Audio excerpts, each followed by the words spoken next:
My name is Brian Wembia, also known as B-Flow, and now known as Junior Obama. As funny as that sounds, it came as a result of my name having been mentioned in President Obama's speech at the presidential summit last year. So when I went back home, I found a whole group of people waiting for me at the airport and celebrating me and chanting my name as Junior Obama, Junior Obama.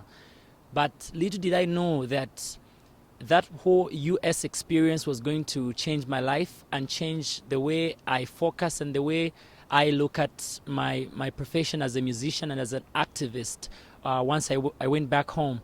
So when I got home, I found a lot of opportunities waiting for me because of having been a Mandela Washington Fellow.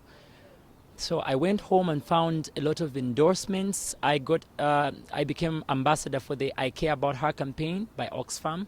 I also became ambassador for 20 by 20 campaign by the AIDS Healthcare Foundation because of the work that I do with regards to the fight against gender-based violence and HIV/AIDS.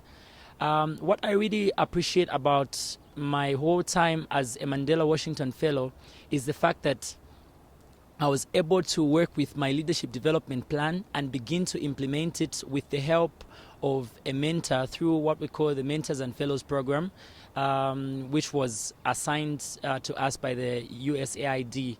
So my mentor, Kamiza Chikula, helped me to shape up all the things that I had listed in my LDP, including wanting to set up a non-profit which I called Music for Change Initiative, and a company which I called Chantiton Music and Media Limited. When you look at the two, I worked with the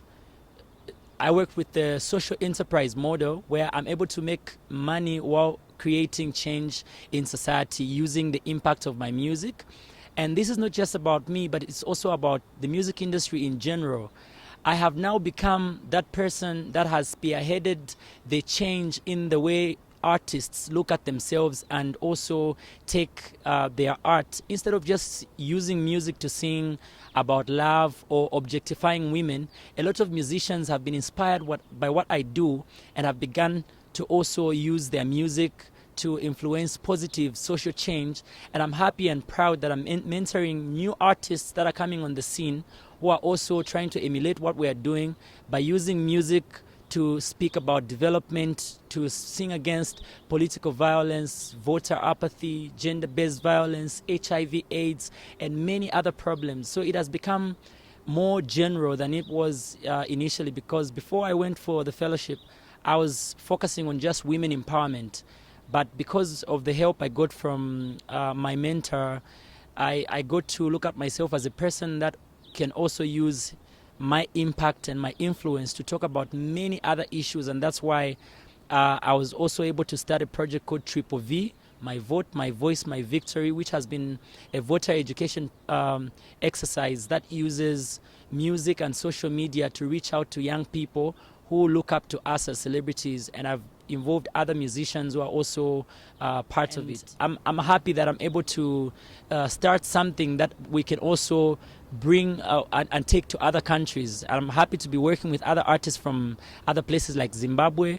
I recently worked with an artist by the name of Tariro Negitare, who is very much willing to partner with Music for Change and start a similar project in Zimbabwe. The most significant change that has occurred in me as an individual since I came back from the US has been that I have developed this self-esteem that I can achieve much more than what I thought before I attended the fellowship, because I used to look at myself as just an entertainer, but now I look at myself as a leader, and every musician and every person that is doing activism and advocacy is actually a leader and can create change. So I'm so confident about what I do today, and I believe I can achieve anything, and I'm happy to also inspire others to have that self-esteem.